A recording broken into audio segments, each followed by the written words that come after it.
Senator Harkin said, I'm a former employee of ITT Technical Institute. I was asked by his office if I would be willing to provide a brief statement on my experience at ITT Tech, which I agreed to do. I worked for ITT Tech for over 7 years at 3 different campuses in the Southern California district. I started as an entry-level representative, recruiting potential students to enroll. I was very good at this. As a result of my performance, within 7 months, I was promoted to a Master 3 representative and received a nearly $28,000 pay increase. Within 18 months, I was then offered the position of Manager of Recruitment, where my job was to train and supervise junior representatives. If a recruiter under my supervision was unable to close the sale, it was my job to step in and do it for them. After working as a Manager of Recruitment, I was promoted to Director of Recruitment. As a Director of Recruitment, I continued to train and supervise other representatives, however on a larger scale.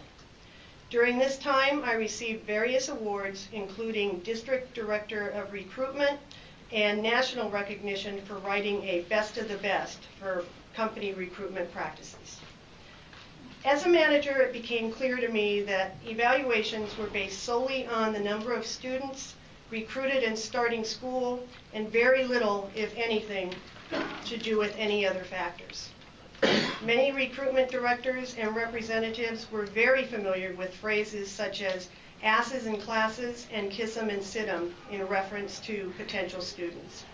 The number of starts or students attending classes were hard numbers that could be evaluated objectively. Other variables were, in contrast, subjective measures determined by management. Compensation was very closely tied to starts and how effective a representative converted advertising dollars into starts. Recruiters who would meet the target numbers set by corporate would advance with handsome pay increases.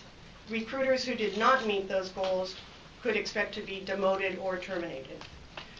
In 2007, the campus director of another campus in my district demoted nearly her entire recruitment department when the campus missed its start goal.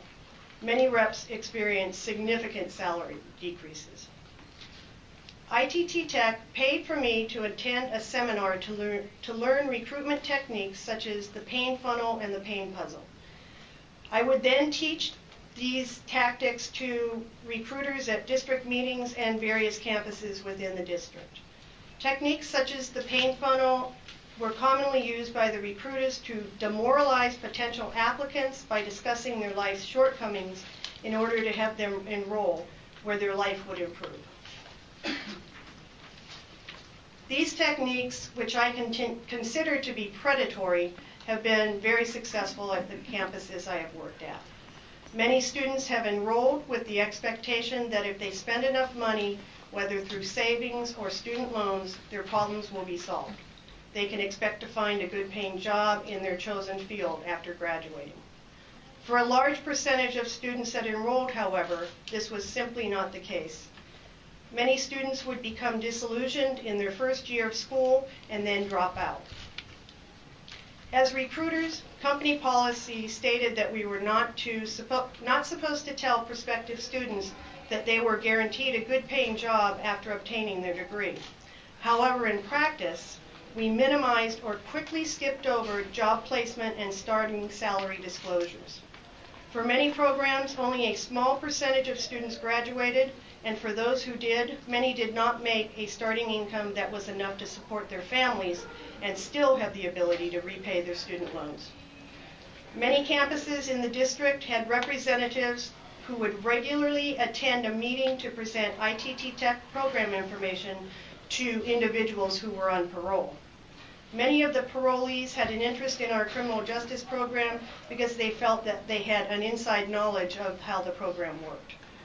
We would even encourage prospective applicants that had past felony records to enroll in the program. I was painfully aware that they would have little or no opportunity to be employed in any related criminal justice field where most of the job opportunities existed. In my opinion, this is unconscionable.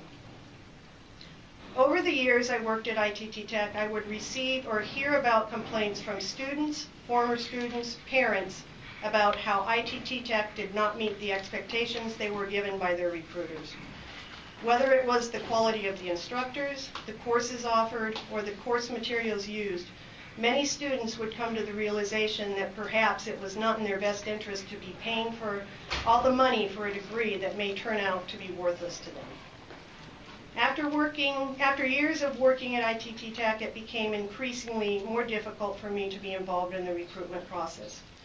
When I would voice my concerns to management about these and other things, I would not receive a satisfactory response, if any response was received at all. I became exhausted, both physically and mentally. Now I no longer work there. I hope that some good will come about of Senator Harkin's investigation, and that as a result, potential students will be better informed when making these very important life decisions. Thank you.